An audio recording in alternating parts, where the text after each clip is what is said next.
Hi guys, welcome back to my channel. అందరూ బాగున్నారా? నేనైతే బాగున్నాను. ఫస్ట్ టైం కనుక వీడియోస్ చూస్తుంటే సబ్స్క్రైబ్ చేసుకోండి, అలాగే పక్కన బెల్ బటన్ టచ్ చేయండి. అప్పుడు నేను పెట్టే వీడియోస్ అందరికన్నా ముందు మీ ఫోన్స్కి అయితే వస్తాయన్నమాట.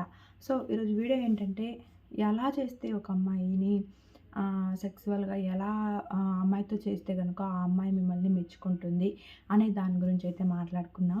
నాతో మాట్లాడాలి అనుకుంటే call me for app download చేసుకొని అందులో నా ఐడి రాజీ1113 అది డేట్ ఆఫ్ CM4 అనమాట. ఆ ఐడికి కనుక కాల్ చేసినట్టయితే మీతో నేను మాట్లాడతాను. డౌట్స్ ఏదైనా ఉన్నా సరే క్లారిఫై అయితే ఇస్తానన్నమాట. సో ఇంకా లేట్ చేయకుండా టాపిక్లోకి అయితే వెళ్ళిపోదాం. ఎలా శృంగారం చేస్తే అంటే కనుక ముఖ్యంగా అవకాశవాదులనైతే చాలా వరకు అమ్మాయిలు ఇష్టపడరనమాట. అంటే వాళ్ళకు మూడొచ్చిందా చేసామా, పని అయిపోయిందా పడుకున్నామా అన్న వాళ్ళనైతే అస్సలు, ఎంత భర్త అయినా సరే, ఎంత తాళి కట్టిన వాడైనా సరే, ఒక్కొక్కసారి అతను కూడా అరేచి ఇతను ఏంటి ఇలా ఉన్నాడే, సరిగ్గా సాటిస్ఫాక్షన్ నాకు ఇవ్వడం లేదే అనే ఫీలింగ్లో వస్తూ ఉంటుందన్నమాట. అలా కాకుండా అమ్మాయి బాడీలో ఉన్న ప్రతి అవయవాన్ని టచ్ చేస్తూ మీరు స్ఫురిస్తూ, స్పర్శిస్తూ, అలాగే మీరు ఆ ఆనందాన్ని ఆస్వాదిస్తూ, మీతో పాటు ఎవరైతే ఆ పార్ట్నర్ ఉంటారో, ఆ పార్ట్నర్ అంటే ఆ అమ్మాయికి కూడా స్పర్శ కలిగేటట్టుగా చేస్తూ రొమాంటిక్ మూడ్‌లో వెళ్ళాలన్నమాట.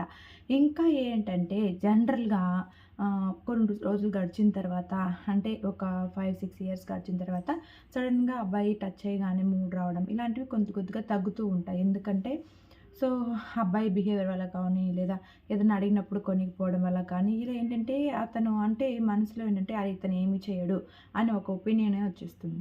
అలా వచ్చినప్పుడు మీరు ఎంత చేసినా సరే వాళ్ళకి ఫీలింగ్స్ అయితే రావు. కాకపోతే ఇక్కడ ఏంటంటే ప్రైవేట్ పార్ట్ దగ్గర హగ్ చేయడం, లేదా కిస్ చేసుకోవడం, సో లేదా స్మరిస్తూ ఉండడం ఇలాంటివి చేయాలన్నమాట. ఇలాంటివి చేస్తూ రొమాంటిక్ మూడ్‌లోకి తీసుకెళ్ళి చేయాలి. అండ్ అలాగే రొమాన్స్ అంతా కూడా పక్కన పెట్టినట్టయితే ఇంకా ఏంటంటే ఎప్పుడు అబ్బాయి పైనుండి, అమ్మాయి కిందుండి యాంగిల్స్‌నే కాకుండా రకరకాల యాంగిల్స్ అనేవి ట్రై చేస్తూ ఉండాలి. ఎప్పుడు ఒకే ఫుడ్ అంటే కూడా మనకు కూడా బోర్ కొడుతూ ఉంటుంది కదా! అలా కాకుండా డిఫరెంట్‌గా ట్రై చేస్తూ ఉంటే ఆ ఫుడ్ టేస్ట్‌గా ఉంటుంది. సో మనం తినడానికి మనకి ఇష్టంగా ఉంటుంది. ఇంకా ఎక్కువ తినాలనిపిస్తూ ఉంటుంది. అలాగే డిఫరెంట్ యాంగిల్స్‌తో మీరు శృంగారం స్టార్ట్ చేయడం వల్ల ఏమవుతుందంటే ఇంకా ఎక్కువ ఇంట్రెస్ట్ వస్తుంది. అలాగే అమ్మాయికి కూడా ఎక్కువ కోరికలు వస్తూ ఉంటాయి. దాంతోపాటు మిమ్మల్ని ఎప్పటికీ మర్చిపోదు. అలాగే ఏంటంటే సో మీతో హ్యాపీగా ఉండడానికి అనుకుంటూ ఉంటుందన్నమాట. ఇప్పుడు రిలేషన్స్ అనేవి ఎక్కువగా సో అబ్బాయి ఎక్కువగా సుఖపెట్టలేదని కారణాలతోనే బ్రేక్ అవుతూ ఉన్నాయి. సుఖపెట్టలేదంటే జనరల్‌గా కలుస్తూ ఉంటారు. జనరల్‌గా కలవడం వేరు, అమ్మాయికి తృప్తి పొందేటట్టు కలవడం వేరు.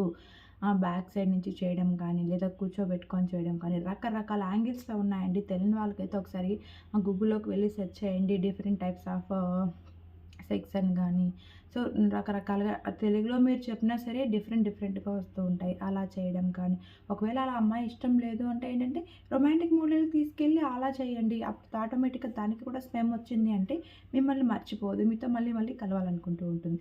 ఇవన్నీ చేస్తూ ఎక్కువ అమ్మాయికి ఫీలింగ్స్‌కి ఇంపార్టెన్స్ ఇస్తూ, అమ్మాయి మాటకి ఇంపార్టెన్స్ ఇస్తే గనుక ఏ అమ్మాయి అయినా పక్కదారి పట్టకుండా సో మీకోసమే ఎదురు చూస్తూ మళ్ళీ మీతోనే కలవాలి, ఎక్కువసేపు మీరు సాటిస్ఫాక్షన్ అయ్యేటట్టు సపోర్ట్ చేయాలి అని ఆలోచిస్తూ ఉంటారనమాట. ఇది వాస్తవమైన విషయం.